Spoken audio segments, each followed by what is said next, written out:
తెలుగుదేశం ప్రభుత్వ హయాంలో సృష్టించిన సంపదను కాంగ్రెస్ పాలకులు దోపిడీ చేస్తున్నారని టీడీపీ అధినేత చంద్రబాబు నాయుడు నిప్పులు చెరిగారు. ప్రజలను చైతన్యవంతంగా తీర్చిదిద్దడమే వస్తున్నా మీకోసం యాత్ర లక్ష్యమని చంద్రబాబు చెప్పారు.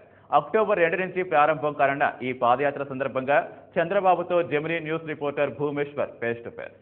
కేంద్ర రాష్ట్ర ప్రభుత్వాల ప్రజా వ్యతిరేక విధానాలపై తెలుగుదేశం పార్టీ సమర శంఖారావం పూరించింది. వస్తున్నాను మీకోసం అంటూ చంద్రబాబు నాయుడు పాదయాత్రకు సిద్ధమయ్యారు. అక్టోబర్ 2 నుంచి ప్రారంభం కానున్న ఈ పాదయాత్రలో ప్రజలకు ఏ అంశాలపై ఆయన ఉద్బోధిస్తారో ఆయన మాటలను తెలుసుకుందాం. చెప్పండి సార్. రాష్ట్రంలో ఈరోజు చాలా సమస్యలు వచ్చాయి.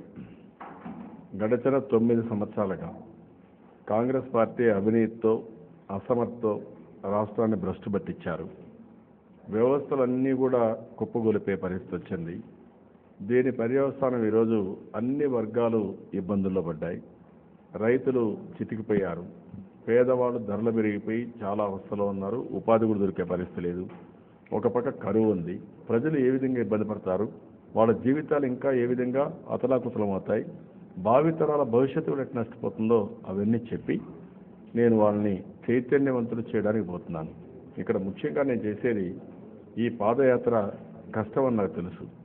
వస్తున్నా మీకోసం కార్యక్రమం పెట్టుకున్న ముఖ్యమైన ఉద్దేశం ఎంతమందిని వీలైతే అంత ఎక్కువ కలవాలని, వాళ్ళతో మమేకం కావాలని, వాళ్ళ సమస్యల పట్ల సంఘీభావాన్ని తెలియజేయాలని, ఆ సమస్యలని ఏ విధంగా పరిష్కారం చేయాలనో మళ్ళీ దానికి ఒక కార్యాచరణ ప్రణాళిక తయారు చేయాలని, అదే మాదిరిగా ఈ సమస్యలకు మూల కారణం ఏంటనే విషయాలు కూడా వాళ్ళకి చెప్పాలని, అల్టిమేట్గా ఇదే మరి కంటిన్యూ అయితే భవిష్యత్తు ఎట్టుంటుందో వాళ్ళకి చెప్పి వాళ్ళని ఎక్కడికక్కడ చైతన్యవంతులు చేసి భవిష్యత్తుకి నాంది పలికే విధంగా వాళ్ళల్లో ముందు తీసుకోవాలన్న కార్యక్రమంతో పోతున్నాం.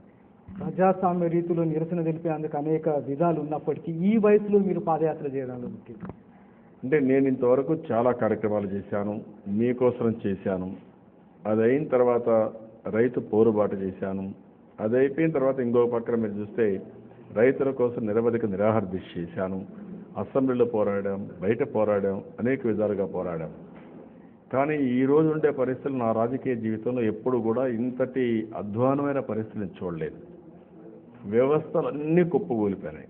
తెలంగాణ అంశంపై మీరు మరోసారి స్పష్టత ఇచ్చారు, అయినా కేంద్ర ప్రభుత్వం స్పందించలేదు. ఈ సమస్యకి ఎప్పుడు ఫుల్ స్టాప్ ఉంది? కేంద్రం తెలంగాణ విషయం కానీ ప్రతి ఒక్క సమస్యని రాజకీయ కోణంలో చూస్తున్నారు, రాజకీయ ప్రయోజనాల కోసం ఉపయోగించుకుంటున్నారు. అందుకే నేను చాలా స్పష్టంగా డిమాండ్ చేశాను, మీరు ఆల్ పార్టీ మీటింగ్ పెట్టండి, రాజకీయం కోసం కాకుండా, రాజకీయ ప్రయోజనాల కోసం కాకుండా సమస్య పరిష్కారం కోసం మీరు నిర్ణయించండి, మేము కూడా వస్తాం, మా నిర్ణయాన్ని చెప్తామని చాలా స్పష్టంగా లెటర్ పంపించాను. ఇప్పటికైనా వాళ్ళలో మార్పు వస్తుందని ఆశిస్తున్నాను. ఈ పాదయాత్రలో బాలకృష్ణ, లోకేష్ బాబు పాల్గొన్నారు. నేనేమంటున్నానంటే వాళ్ళు ఇంకా నాకు చెప్పలేదు. అప్పుడప్పుడు వస్తే నేను కాదని ఏమీ ఉండదు. కాబట్టి నేను రాష్ట్రం కోసం ఒక దృఢ సంకల్పంతో నేను ఈ కార్యక్రమాన్ని చేపట్టాను. దీనికి ఎవరెవరు సహకరిస్తారో వాళ్ళందరినీ సహకరించమని కోరుతున్నాను. ప్రజా సమస్యలను పరిష్కరించేంత వరకు తెలుగుదేశం పార్టీ ఉద్యమాల బాట వదిలేది లేదని చంద్రబాబు నాయుడు గారు స్పష్టం చేశారు. కెమెరామెన్ సతీష్తో భూమేశ్వర్, జెమినీ న్యూస్, హైదరాబాద్.